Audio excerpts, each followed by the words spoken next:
the question is for you to give us an overview of what extractive industry is like in Nigeria, talking about the potential and the resources inherent, if you can hear me now. Are you hearing me? I'm hearing you very well. All right, great. Please go ahead. Yeah, basically, I'm happy to hear what Dr. Idahosa was trying to explain earlier on. For sure, we are really lucky as a nation with the kind of resources God have blessed Nigeria with it. Now, from the extractive industry perspective, right from the early days of colonial mining activities in Nigeria, we know that for sure Nigeria is blessed with a lot of commodities, especially when the tin, columbite, tantalum mining was taking place pre-independence. Fortunate enough today, we are discovering more minerals in Nigeria of high demand in the world market. Typically, for example, the energy minerals has been one of the major targets these days of most of the economies around the world.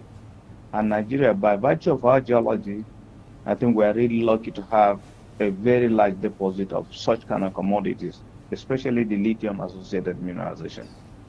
Um, if we look at it, the prospect from pre-independence till to date, uh, 63 years of Nigerians' independence, we have not really done much in terms of mining sector.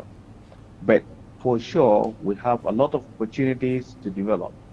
This government have defined clearly its own course, and I believe we're going to achieve a lot within the shortest time if the government can maintain the tempo that have already started. Okay, talking about maintaining tempo, what reform would need to take place for Nigeria to enjoy the full benefits from the extractive industry? The major benefit we're going to make is that number one, there are specific commodities that are of high demand in the world today. This government is coming in at a time that we have the opportunity of keying into those sectors. For example, if the government remain focused on developing the energy minerals, today the rare earth elements, which Nigeria is highly blessed with it, the lithium minerals, which Nigeria is highly blessed with it, are one of the major demand worldwide. Now, the major thing that we need to do is for us now fast track the exploration, define some specific deposit, let it serve as prototype. Now, the government have also defined clearly that they are trying to establish 6 beneficiation centers, meaning that within the 6 geopolitical zones, we want to make sure there are at least mining and processing of commodities. That's at low the value chain. We're trying to increase the job opportunities there, increase revenue generation, and then produce product that is going to be a beneficiated product. That means we're not going to be, we won't be encouraging exporting our raw materials any longer. So if we can do that within the 6 geopolitical zones, I can guarantee you that Nigeria is going to have a very fast growth within that sector. That will serve as prototype because they will serve as an eye-opener to a lot of investors in the country.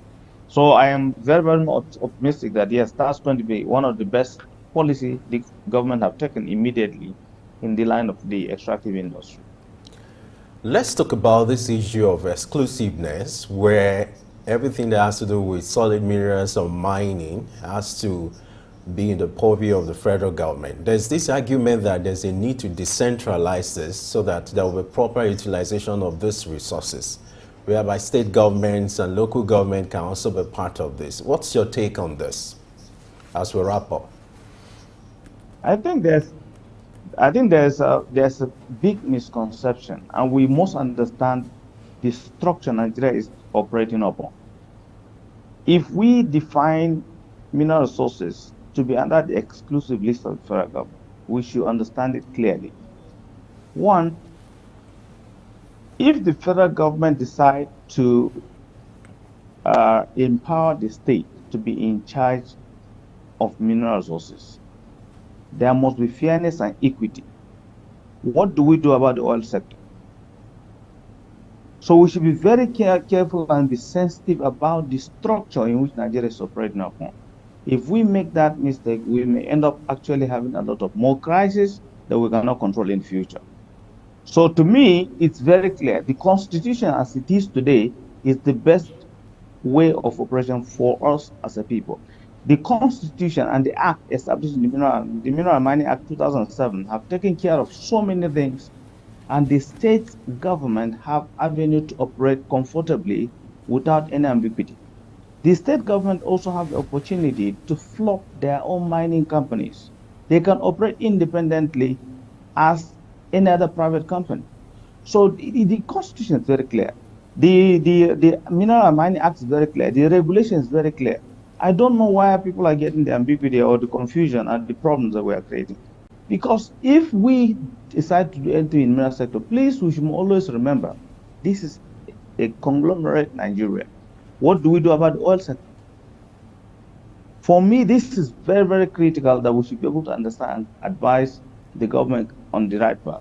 I don't see anywhere that we are having conflict with the state. No, there's no conflict because the Act is very clear about that.